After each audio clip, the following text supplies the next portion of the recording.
जय हिंद दोस्तों, बहुत बहुत स्वागत है हमारे YouTube चैनल पर। दोस्तों, हर महीने की तरह इस महीने में भी हम ड्यू डेट कैलेंडर डिस्कस करने वाले हैं, जो कि हमारा नवंबर 2023 के लिए होगा। दोस्तों, इन चीज़ों का अगर आप ध्यान रखेंगे तो आपको लेट फीस नहीं लगेगी, आपको किसी भी तरह का इंटरेस्ट नहीं लगेगा, आपको किसी भी तरह की दोस्तों पेनल्टी है नहीं लगने वाली है। तो देर न करते हुए चलिए दोस्तों वीडियो को स्टार्ट करते हैं। सबसे पहले हम बात करेंगे 7 नवंबर की। हमेशा हम बताते हैं दोस्तों, अगर आपने 10 नंबर ले रखा है, 10 नंबर आपको दोस्तों पता होगा tax account number, tax deduction account number होता है ये।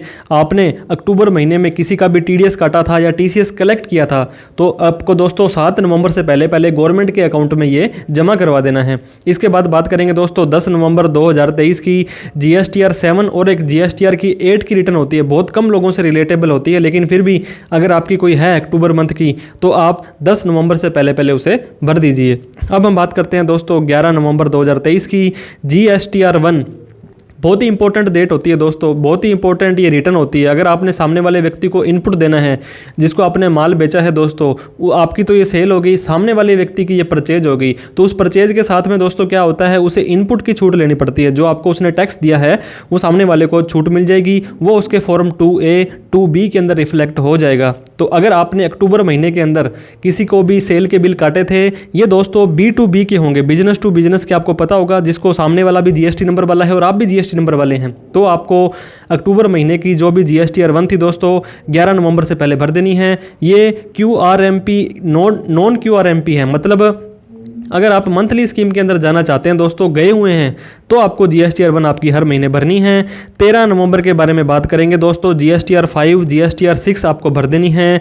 जीएसटीआर 1 जो होती है वो IFF बोलते हैं दोस्तों, इनवॉइस फर्निशिंग फैसिलिटी बोलते हैं। ये ऑप्शनल होती है, आपको हर बार बताते हैं। QRMP एक स्कीम होती है, इसके अंदर आपको क्या होता है, क्वार्टरली रिटर्न, मंथली पेमेंट 3 महीने बाद आपको रिटर्न भरनी पड़ती है। लेकिन सामने वाला व्यक्ति जो होता है वो कहता है मुझे तो इनपुट हर महीने ही चाहिए, तो आप क्या करेंगे दोस्तों, जीएसटीआर 1 तो आप नहीं भरेंगे, IFF भर देंगे, तो सामने वाले को इनपुट मिल जाएगा। ये ऑप्शनल है दोस्तों। अगर आप क्वार्टरली स्कीम में जाते हो और आपको सामने वाले व्यक्ति को इनपुट देना है, तो 13 नवंबर से पहले पहले अक्टूबर मंथ का IFF है वो आपको भर देना है। अब हम बात करेंगे दोस्तों 14 नवंबर की। Issue of TDS certificate section 194 IA IB 194 M 194 S के अंदर दोस्तों आपको TCS जो TDS के सर्टिफिकेट है वो इशू कर देने हैं।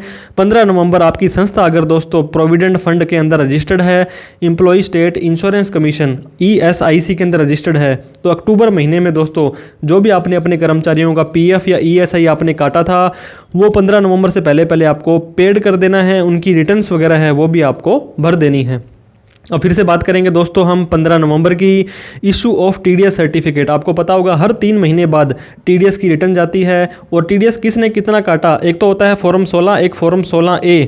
आपको पता होगा दोस्तों जो फॉर्म 16 होता है वो साल में आपको एक बार ही मिलता है, और जो फॉर्म 16A होगा दोस्तों ये आपको साल में 4 बार मिलेगा हर क्वार्टर का। जैसे अप्रैल मई जून था, उसके बाद में जुलाई अगस्त सितंबर का जो क्वार्टर था, सितंबर की अक्टूबर तक तो दोस्तों इसकी रिटर्न भरनी थी, और 15 नवंबर तक हमें ये TDS का जो फॉर्म होता है दोस्तों, इसके अंदर आपको पता लग जाएगा कि कितनी इनकम वगैरह आपको यहाँ पे आई है और कितना आपका TDS कटा है। बैंक में अगर FD पे आपका TDS कटता है तो मोस्ट ऑफ द बैंक क्या होते हैं, आपको आजकल ये सर्टिफिकेट मेल वगैरह पर ही भेज देते हैं। तो फॉर्म 16A है वो आपको इशू करना है अगर आपके ऊपर एप्लीकेबल होता है तो।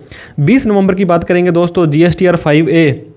इसके बाद में नॉन QRMP है। अगर आपकी हर महीने आप GST के अंदर रिटर्न भरते हो दोस्तों, ये 5 करोड़ वालों के लिए तो कंपलसरी है, और उससे नीचे वालों के लिए ऑप्शनल है, वो जा भी सकते हैं और नहीं भी जा सकते हैं। तो अगर आपने GSTR 3 भी नहीं भरी है तो अक्टूबर महीने की 3 भी दोस्तों 20 नवंबर से पहले पहले भर दें, अगर आप मंथली स्कीम के हैं। नहीं तो इसके बाद आपको लेट फीस देनी पड़ती है दोस्तों, जो कि 50 रुपये पर डे के हिसाब से आपको लग सकती है। तो आप अपनी रिटर्न टाइम से भरें। 25 नवंबर की हम बात करेंगे दोस्तों, GST का चालान, जैसे हमने अभी बात की थी, अगर आप QRMP में है दोस्तों, quarterly return monthly payment, return तो आप 3 महीने बाद भर दीजिए, लेकिन हमें पेमेंट हर महीने चाहिए। और हो सकता है आपको पेमेंट के लिए इनपुट भी मिला हो दोस्तों, परचेज भी की हो, लेकिन आपका इनपुट अगर कम पड़ रहा है दोस्तों, तो आपको क्या करना पड़ा है, क्वार्टरली फाइलर्स वालों को पेमेंट भी करनी पड़ेगी। जीएसटी का जो चालान भरना पड़ता है, तो वो अक्टूबर मंथ का अगर आपका कोई पेमेंट बनता है तो 25 नवंबर से पहले पहले भर दें। ऐसा नहीं करते हैं दोस्तों तो आप उस क्वार्टर के बाद में उस रिटर्न को भरेंगे जब टैक्स पे करते हैं, तो वहाँ पर डिपार्टमेंट वाले आपसे इंटरेस्ट की मांग कर सकते हैं कि आपने टैक्स लेट भरा था तो हमें इंटरेस्ट भी दीजिए। अब दोस्तों 30 नवंबर की बात करते हैं। लेबर लाइसेंस अगर आपके आपके पास है तो उसको आप रिन्यू करवा लीजिए। 2023 कैलेंडर ईयर था जो दोस्तों, वो जनवरी 2024 से दिसंबर 2024 के लिए पूरे फाइनेंशियल ईयर, जो फाइनेंशियल ईयर नहीं बोल सकते, इसको कैलेंडर ईयर बोलेंगे, उसके लिए अगर आपको लेबर लाइसेंस लिया हुआ है तो रिन्यूअल आपको करवाना पड़ेगा। अब दोस्तों टीडीएस की पेमेंट करनी है आपको फॉर्म 26 QB के अंदर property, 26 QC rent, 26 QD contractor payment of the month of October month में किसी का टीडीएस वगैरह आपने काटा था, इस कैटेगरी के अंदर आप आते हैं तो 30 नवंबर से पहले आपको भर देना है। फिर 30 नवंबर में दोस्तों टीडीएस की पेमेंट करनी है सेक्शन 194 IA, IB, 194 M और 194 S के अंदर। फिर दोस्तों 30 नवंबर के अंदर आते हैं ITR इनकम टैक्स रिटर्न। बहुत सारे लोगों की तो ITR की डेट निकल चुकी है। नॉर्मल तो दोस्तों 31 जुलाई होती है और जिन लोगों ने ऑडिट कराई थी उनकी 31/10 होती है, लेकिन जो 30/11 है ये ड्यू डेट उन लोगों के लिए है जो ट्रांसफ़र प्राइसिंग के अंदर आते हैं, उनके ऊपर ऑडिट वगैरह एप्लीकेबल होती है।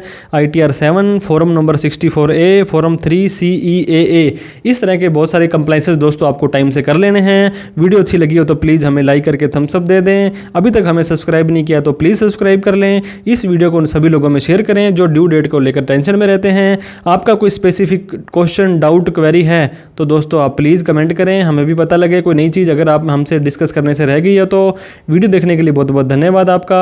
Thank you so much. जय हिंद, जय भारत।